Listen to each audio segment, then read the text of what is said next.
ఇద్దరు కలిసి ఏం మెసేజ్ పంపించారో ఒకసారి ఆలోచించుకోవాలి మనం. కాంగ్రెస్ పార్టీ ఎన్నికల కంటే ముందు పిసిసి అధ్యక్షుని హోదాలో రేవంత్ రెడ్డి గారు, రాహుల్ గాంధీ గారిని తీసుకొని నిన్న రేవంత్ రెడ్డి గారు ఏ కాళేశ్వరం దగ్గరికి వెళ్ళినారో అదే కాళేశ్వరం బ్యారేజ్ దగ్గరికి వచ్చినారు. కేసీఆర్ అవినీతిని కక్కిస్తాం. నేను లాస్ట్ ప్రెస్ మీట్లో ఒకసారి మీకు పేపర్ కటింగ్స్ కూడా అన్నీ చూపించినాం. 1,00,000 కోట్ల రూపాయల అవినీతి జరిగింది, దాన్ని మొత్తం కక్కిస్తాం. తెలంగాణలో సమాజానికి ఉపయోగపడే సంక్షేమ పథకాలకి పైసలు ఆ 1,00,000 కోట్లలోంచే తీసుకొచ్చి పెడతామని రాహుల్ గాంధీ గారి నోట కూడా చెప్పించిపోయినారు. 2.5 ఏళ్ళు అయింది రేవంత్ రెడ్డి గారు. ఇవాళ మీరు మేడిగడ్డకు పోయినారు. కాళేశ్వరం కేసు ఏమైందో మీకే తెలియదు. మొత్తం కేసుని సిబిఐకి ఇవ్వండి అంటే మొత్తం కేసుని ఇవ్వడానికి మీకు మనసు ఒప్పదు. ఏడో ఒక కేసుని, ఒక పార్టీని, ఒక 9,000 కోట్లు 10,000 కోట్లకు సంబంధించి ఒకదాన్ని ఉత్తరం రాసి అసెంబ్లీలో గంట చర్చ పెట్టి చేతులు దులుపుకున్నారు తప్ప నిజంగా మీకు కాళేశ్వరం ప్రాజెక్టులో జరిగిన అవినీతి మీద సిబిఐ విచారణ జరిపించాలని ఉంటే పీసీ ఘోష్ కమిషన్ నివేదిక ఏం చెప్పింది, మిగతా నివేదికలు ఏం చెప్పినాయి పక్కన పెట్టి ఒక 3 లైన్ల ఉత్తరం రాయింది. కాళేశ్వరం ప్రాజెక్టు అనుమతులు, నిర్మాణం, వ్యయం, దానికి సంబంధించినటువంటి ప్రతి అంశం మీద సిబిఐ చేత సమగ్రంగా విచారణ జరిపించి దోషులను శిక్షించండి అని రాష్ట్ర ముఖ్యమంత్రి హోదాలో మీరు మళ్ళీ ఢిల్లీకి వచ్చినప్పుడు ఒక ఉత్తరం తీసుకొని రండి. తప్పకుండా మేము భారత ప్రభుత్వం దగ్గరికి మేము కూడా వచ్చి ఈ విచారించాల్సినటువంటి అంశం దీని మీద విచారణ ప్రారంభించాలని చెప్తాం. అట్లా కాకుండా ఏదో పీసీ ఘోష్ కమిటీ నివేదిక మీద పోతే వాళ్ళు కోర్టుకు పోయారు, స్టే తెచ్చుకున్నారు. అది ఎక్కడేసినటువంటి గొంగడు అక్కడనే ఆగిపోతా ఉంది. నేను చాలా సందర్భాల్లో చెప్తా ఉంటా, మళ్ళీ మీ ద్వారా రాష్ట్ర ప్రజానీకానికి మళ్ళొకసారి అప్పీల్ చేయదలుచుకున్నాను. కాంగ్రెస్ టీఆర్ఎస్ల బంధం వీణావాణిల బంధం లాంటి బంధం అది. No one can separate it.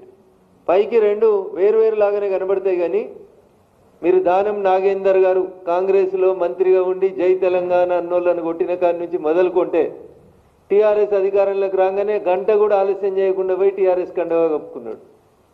అదే దానం నాగేందర్ గారు 10 ఏళ్ళు పదవి అనుభవించి టీఆర్ఎస్ దిగిపోతే తెల్లారేపోయి మళ్ళీ కాంగ్రెస్ కండవా కప్పుకొని కాంగ్రెస్ పార్టీ తరఫున సికింద్రాబాద్ పార్లమెంట్ నుంచి క్యాండిడేట్గా పోటీ చేసినాడు. ఇంతకంటే ఎక్కువ గొప్పగా వాళ్ళ గురించి చెప్పేది ఏముంటుందన్న? ఇటు ఉన్నోళ్ళు అటు పోయారు, అటు ఉన్నోళ్ళు ఇటు వచ్చారు. ఆఖరికి నిన్న కేసీఆర్ పోయి సభ పెట్టిన జగిత్యాల జీవన్ రెడ్డి గారి దాకా ఎవరు అధికారంలో ఉంటే వాళ్ళ దిక్కుపోవడం, అధికారం కోసం కండువాళ్ళు మార్చుకోవడం. అది నిన్నటిదాకా టీఆర్ఎస్, ఇలా కాంగ్రెస్. అంతకుముందు కాంగ్రెస్, టీఆర్ఎస్ అధికారంలోకి రాగానే టీఆర్ఎస్. ఇటు ఉన్నోళ్ళు అటు పోయారు, అటు ఉన్నోళ్ళు ఇటు పోయారు. అందుకని రేవంత్ రెడ్డి కేసీఆర్ గారి మీద విచారణ జరిపించారు, కార్ల రేస్ కేసు మీద విచారణ జరిపించారు, రింగ్ రోడ్డు టెండర్ల మీద విచారణ జరిపించారు, అరవింద్ కుమార్ అనేటువంటి ఐఏఎస్ ఆఫీసర్ మీద విచారణ జరిపించారు. ఇది కాంగ్రెస్ పరిస్థితి. అంతకుముందు కేసీఆర్ గారి పరిస్థితి కూడా అంతే. ఓటుకు నోట్ల విచారణ ఉండదు. ఆయన రేవంత్ రెడ్డిని కాపాడుతాడు, ఈయన కేసీఆర్ గారిని కాపాడుతాడు. వైస్ వర్సా తప్ప వీళ్ళిద్దరు చేసేది ఏం లేదు. నేను కొట్టినట్టు చేస్తా, నువ్వు తిట్టినట్టు చేయి. మధ్యలో ఇంకొకరు కనబడకుండా మీడియాలో సగం పేజీ నీకు సగం పేజీ నాకు అనే పంచాయతీ తప్ప ఇంకొకటి లేదు. ఈ దుర్మార్గమైన పని టీఆర్ఎస్ కూడా అధికారంలో ఉన్నప్పుడు చేసింది. ఎప్పుడన్నా నరేంద్ర మోడీ గారి పెద్ద ప్రోగ్రామ్స్ ఉంటే ఫుల్ పేజ్ ఫస్ట్ పేజ్ అడ్వర్టైజ్మెంట్లు ఇచ్చి మిగతా వాళ్ళ వార్తలు రాకుండా పని మొదలుపెట్టింది ఎవరంటే ఆ మాట్లాడిన ఐటీ మంత్రి మొదలుపెట్టిండు. నీవు నేర్పిన విద్యయే కదా నీరజాక్ష అని నీ వెనకాల వచ్చినోడు కూడా అదే చేసుకుంటూ పోతా ఉన్నాడు. కాబట్టి కాంగ్రెస్ టీఆర్ఎస్ ఈ రెండు ఒకటే.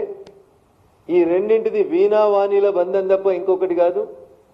ఇవి ఒక నాణానికి బొమ్మ కాంగ్రెస్ అయితే బొరుసు టీఆర్ఎస్ అవుతుంది, టీఆర్ఎస్ బొరుసు అయితే కాంగ్రెస్ బొమ్మ అవుతుంది. ఈ రెండింటిని విడదీయలేనంత గొప్పగా వీటి మందల బంధం ఉంది. ఆ బంధమే ఆర్థిక బంధం. వాళ్ళు వీళ్ళని కాపాడుతారు, వీళ్ళు వాళ్ళని కాపాడుకుంటారు. కేసులు లేవు, వీళ్ళిద్దరినీ మీడియేట్ చేస్తుంది. 1,00,000 కోట్లు కాళేశ్వరం పేరిట దోసుకున్నటువంటి కంపెనీ యజమాని ఎవరైతే ఉన్నారో, ఏ కంపెనీ అయితే ఉందో అదే కంపెనీ యాజమాన్యం ఇయ్యాల. 10 ఏళ్ళు టీఆర్ఎస్ ఉంటే ముందుండి నడిపినటువంటి ఆ కంపెనీ యాజమాన్యమే ఇవాళ మూసీలో 95,000 కోట్ల కాంట్రాక్ట్ అని ఏదైతే రేవంత్ రెడ్డి గారు చెప్తున్నారో దాన్ని కూడా నడిపించేది ఎవరంటే ద సేమ్ కంపెనీ. కాళేశ్వరం గట్టి 1,00,000 కోట్ల అవినీతి చేసిందని రేవంత్ రెడ్డి గారు గట్టిగా అరిచిన కంపెనీ ఏదైతుందో అదే కంపెనీకి ఇలా మళ్ళా మూసీ పేరిట కాంట్రాక్ట్లు అప్పచెప్పబోతా ఉన్నారు. మొట్టమొదటి వచ్చినటువంటి బిడ్ 9,500 కోట్లు ఏదో త్వరలో బిడ్ ఓపెన్ చేసి ఇస్తామని చెప్తుంది కూడా ఆ కంపెనీని ఫెసిలిటేట్ చేసేందుకే చేస్తున్నారు తప్ప ఇంకొకటి కాదు.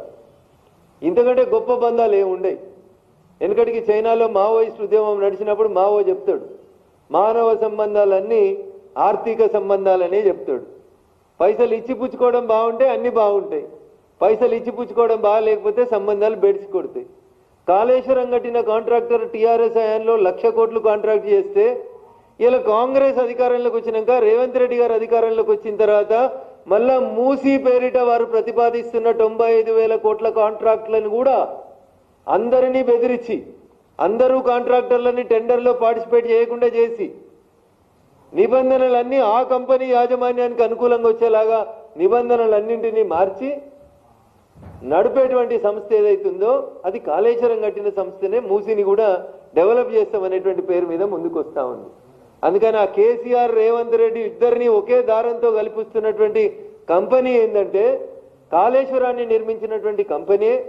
ఈ ఇద్దరిని కూడా ఒకే దారానికి పూలదండ గుడిచితే దారానికి పూలన్నీ ఎట్లా చేరుతాయో అట్లా ఈ రెండు పార్టీలకు సంబంధించినటువంటి పెద్ద తలకాయలన్నింటినీ మేనేజ్ చేస్తూ ఇద్దరు అట్లే తిట్టుకుంటూ ఉండండి, బట్ కేసులు పెట్టుకోవద్దు, అరెస్టులు చేయొద్దని వాళ్ళ లావాదేవీలన్నింటినీ సాఫ్గా నడుపుతున్నటువంటి సంస్థ కాళేశ్వరం నిర్మాణం లోపల ప్రముఖ పాత్ర పోషించినటువంటి సంస్థ.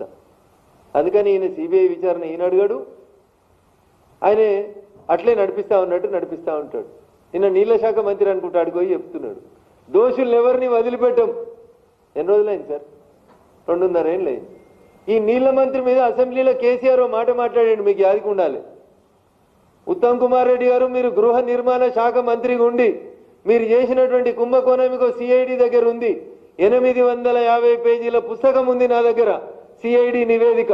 పెట్టుమంటారా అసెంబ్లీలో అని గదమాయించిండు 2014లో మొదటిసారి ముఖ్యమంత్రి అయినప్పుడు. మరి ఉత్తమ్ కుమార్ రెడ్డి గారి మీద 2014 నుంచి ఇయ్యాలటి దాకా ఆయన అధికారంలో ఉన్న రోజులు కేసీఆర్కి మనసొప్పలే కేసు పెట్టేందుకు. ఇలా అదే కేసీఆర్ గారి హయాంలో జరిగిన కాళేశ్వరం కుంభకోణాన్ని ఇలా ఉత్తమ్ కుమార్ రెడ్డి గారు కూడా గట్లే చేస్తున్నట్టు కనబడతాము. అప్పుడు సిఐడి కేసులో గృహ నిర్మాణ మంత్రిత్వ శాఖ కేసులో ఉత్తమ్ కుమార్ రెడ్డి గారిని సిఐడి నివేదిక ఇచ్చిన తర్వాత కేసీఆర్ ఎట్లా కాపాడిండో ఇలా కాళేశ్వరం ప్రాజెక్టులో అవినీతి మీద జరిగినటువంటి నివేదికలు వచ్చినాక కూడా ఈ రాష్ట్ర ప్రభుత్వం కేసీఆర్ కుటుంబాన్ని కాపాడుతుంది. నా అంతేందుకు చివరికి ఒక మాట చెప్పి ముగిస్తా. మేము చెప్తే మాది కంఠశోష ప్రతిపక్షాల ఘోష అనుకోవచ్చు. ఎవరు చెప్పిర్రు ఈ మాటలన్నీ? నేను చెప్పలే ఈ మాటలన్నీ. నువ్వు ఎంపీ చేసి నువ్వు ఎమ్మెల్సీ చేసి నా బిడ్డ నా రాజకీయ వారసురాలని చెప్పిన కవితమ్మ పార్టీలకు వెళ్ళి బయటకు వచ్చినాక చెప్తుంది కాళేశ్వరంలో అవినీతి జరిగింది. ఆ ఇంట్లో ఉండే సంతోష్ అన్నట్టు ఆయన, హరీష్ రావు అన్నట్టు ఆయన అంతా కలిసి పైసలు పంచుకున్నారు, మేనేజ్ చేసిండ్రు, మా నాయనకు అన్ని విషయాలు తెలియకుండా చూసిర్రని నేను చెప్తే రాజకీయ కక్షతోటి చెప్పినట్టు అనిపిస్తుంది. కవిత గారు గొంతు దించుకొని మీడియా ముందుకు వచ్చి చెప్తా ఉంది కాళేశ్వరంలో అవినీతి జరిగింది, కేసీఆర్ ముఖ్యమంత్రిగా ఉన్నప్పుడు అవినీతి జరిగింది, కేసీఆర్ ముఖ్యమంత్రి ఉన్నప్పుడు తెలంగాణ ఉద్యమకారులకు అన్యాయం జరిగింది, దోసుకున్నారని కవిత చెప్తా ఉంది సాక్ష్యం. ఇప్పటికైనా రేవంత్ రెడ్డి గారు ఆ కవిత గారిని అప్రూవర్గా మారమని, ఆ కాళేశ్వరం కేసుల్లో కార్ల కేసుల్లో ఎల్లైనా అప్రూవర్గా మారమని ఆమె దగ్గర ఉన్నటువంటి సాక్ష్యాలు ఆధారాలు రికార్డు చేసి ఇప్పటికైనా తండ్రి కొడుకుల్లో బావమరుదుల్లో అరెస్ట్ చేస్తే నీ నిజాయితీని ప్రజలు విశ్వసిస్తారు తప్ప నువ్వు తుపాకీ రామన్ లెక్క వాణ్ణి జైలెత్తా వీణ్ణి జైలెత్తా రేపెత్తా ఎల్లుండెత్తా కేసీఆర్ కోసం డబుల్ బెడ్రూమ్ కడుతున్నాం చెర్లపల్లి జైల్లో, ఇందిరమ్మ ఇల్లు కడుతున్నాం, ఇన్ని మాటలు మాట్లాడితే ఆచరణలకు వస్తే ఏం లేదని ప్రజలు ఎదురు చూస్తూ ఉన్నారు. అందుకని ఇద్దరు కూడా గవర్నమెంట్ జీతమే తీసుకుంటున్నారు, ముఖ్యమంత్రి గారు ప్రతిపక్ష నాయకుడు. కాబట్టి ప్రజల సొమ్ము తింటున్నారు కాబట్టి ప్రజలకు కొంచెం న్యాయం చేయండి అని ఇద్దరు నాయకులకు చెప్తూ ఈ బూతులు బంద్ చేసి గ్రౌండ్లో ప్రజలకు కావాల్సినటువంటి అవసరాలు ఏమున్నాయో చూసి